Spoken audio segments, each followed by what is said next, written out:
지난해 10월 반도체 업계를 신선한 충격에 빠뜨렸던 뉴스가 있었죠. 인텔 낸드 플래시 사업부를 SK하이닉스가 인수한다는 게 바로 그것이었습니다. 그 뒤 1년 만에 SK하이닉스는 키파운드리 인수를 선언했고요. 또 지난 10월엔 이미지 센서 사업도 본격화한다고 밝혔습니다. 이로써 SK하이닉스는 메모리와 시스템 반도체, 파운드리를 모두 아우르는 올라운더의 모습을 갖추기 시작했습니다. 그리고 현 시점에서 한 가지 관심이 가는 지점이 있습니다. SK하이닉스가 이들 사업에 한꺼번에 투자할 만한 재무적 역량을 갖췄느냐는 건데요. 그런데 인텔 낸드 사업부 인수를 선언한 지난해 3분기, 그리고 1년이 지난 올해 3분기 SK하이닉스의 재무제표를 보면 놀라운 변화가 보입니다. 이런 흐름을 감지한다면 SK하이닉스가 머지않은 미래에 어떤 모습을 꿈꾸는지도 예상할 수 있을 겁니다. 숫자로 기술과 경제를 이야기하는 넘버스. 이번 시간은 SK하이닉스가 지난 1년간 벌인 조용하지만 과감한 움직임, 그리고 그 과정에서 있었던 회사의 슬기로운 재무 전략에 대해 이야기합니다. 지난해 10월 SK하이닉스의 인텔 낸드 사업부 인수 선언은 반도체 업계를 뜨겁게 달군 이슈였죠. 무려 10조 3천억 원이란 천문학적 규모의 M&A였는데요. 이후 1년간 두 회사의 경영 상황을 돌이켜보면 10조 원에 달하는 M&A가 두 회사의 이해관계가 잘 맞아떨어진 결과임을 확인할 수 있습니다. 인텔은 올해 초 팻 겔싱어 CEO가 취임하고 1년도 안 돼 피벗 포인트를 맞고 있습니다. 지난 3월 IDM 2.0이라는 넥스트 파운드리 전략을 선언했고요. 또 지난 7월엔 반도체 공정 로드맵을 전면 수정하기로 한 데 이어 3분기 실적 발표에선 내년 자본적 지출을 기존 대비 40% 이상 늘리고 R&D 투자도 확대할 것이라고 밝힌 바 있죠. 과거의 영광을 되찾으려는 인텔로서는 선택과 집중 전략이 필수였습니다. 상대적으로 저조했던 낸드 사업부를 SK하이닉스에 내주고 미래를 위한 투자에 나선 겁니다. 반면 SK하이닉스는 인텔 낸드 M&A 선언 이후 비교적 잠잠한 행보를 보였습니다. 겉으로 봤을 땐 인수합병과 같은 특별한 이벤트가 보이지 않았기 때문인데요.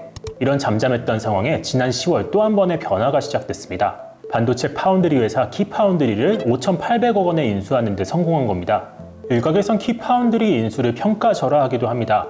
키파운드리는 지난해 매출 1,647억 원, 당기순 손실 269억 원을 거뒀습니다.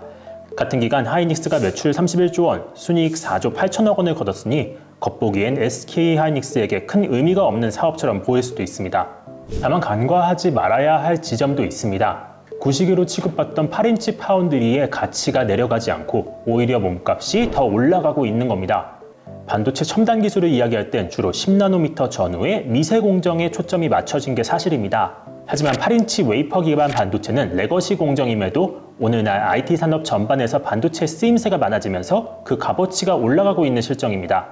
오늘날 반도체 부족 현상을 일으키고 있는 전력관리 반도체나 디스플레이 구동칩, 마이크로 컨트롤러 유닛 등이 주로 100에서 20나노 사이 성숙 노드에서 나오고 있는 겁니다.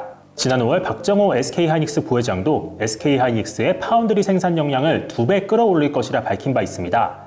하이닉스의 파운드리 자회사 시스템 IC의 연매출은 대략 7천억 원 수준인데요.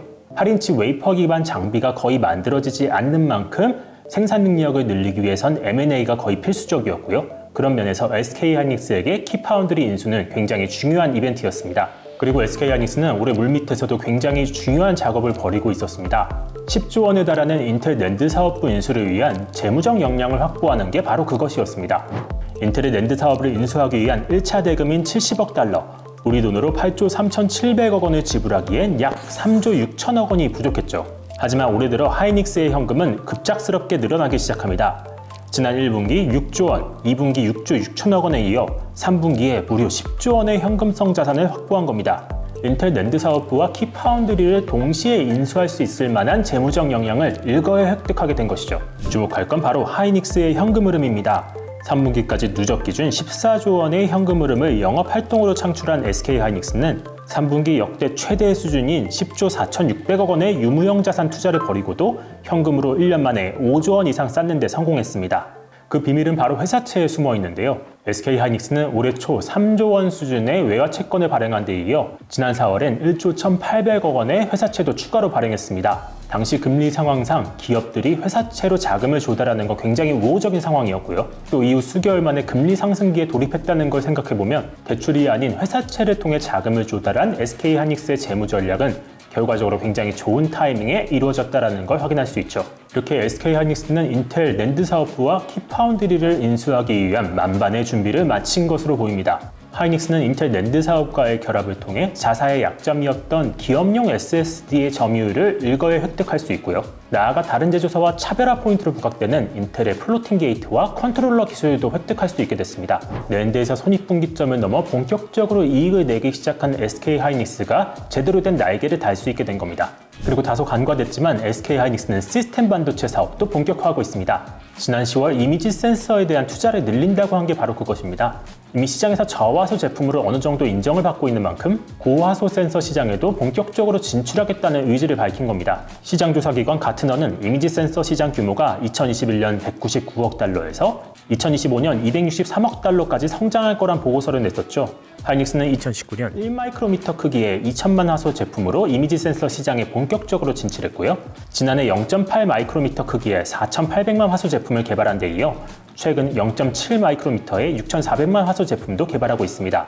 SK 하이닉스는 D램에선 삼성과 비슷하게 시장을 과점하고 있지만 낸드에서는 5위권 수준에 그칩니다. 그리고 시스템 반도체와 파운드리에서는 아직 미약한 수준이고요. 하지만 인텔 낸드 사업부를 인수하면 낸드 점유율은 곧장 2위까지 직행하게 되고요. 여기에 8인치 파운드리 역량을 확보하고 이미지 센서를 필두로 시스템 반도체 레퍼런스도 하나둘씩 갖춰나가기 시작했습니다.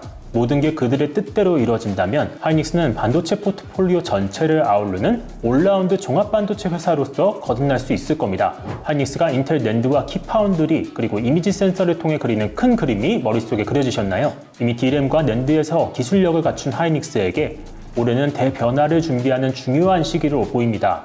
클라우드 시장의 폭발적인 성장과 함께 낸드의 성장 곡선이 탄력을 받고요. 여기에 파운드리와 시스템 반도체까지 갖춘다면 SK 하이닉스의 본질적인 기업 가치 또한 올라갈 것으로 보입니다. SK 하이닉스의 향후 변화와 행보를 주의 깊게 봐야 할 이유입니다. 그럼 저는 다음 시간에도 더 재미있는 주제로 찾아오겠습니다.